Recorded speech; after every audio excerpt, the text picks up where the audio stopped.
ಬಾಳಿಗೆ ಯಾವ ರೂಪವಿಲ್ಲ, ನೋವ ಮರೆಸೋ ಹೃದಯಕ್ಕೆ ಮಾತ್ರ ಕಾಣೋದು ಎಲ್ಲ.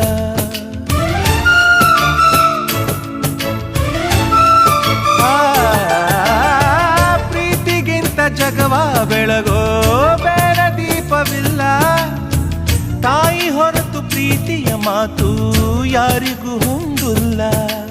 ಅಕ್ಕರೆಯ ಕಂಗಳಲ್ಲಿ ಆಸರೆಯ ಸ್ಪಂದನ, ಭೂಮಿಗೂ ಗಗನಗೂ ಬಿಡಿಸದ ಬಂಧನ. ನನ್ನೆದೆಯ ಮಾತು ಇದೆ, ಅಮ್ಮ ಕಲಿಸಿದ ಹಾಡು ಇದೆ, ಮೊದಲಿಂದ ಕೊನೆವರೆಗೂ ಹೆಸರುಡಿಸೋ ತವಕವಿದೆ. ದಿನ ಬೆಳಗೋ ಆ ಸೂರ್ಯನ ಆರಂಭದ ಹೆಜ್ಜೆಯಲಿ, ದಿನ ಕಳೆಯೋ ಆ ಚಂದ್ರನ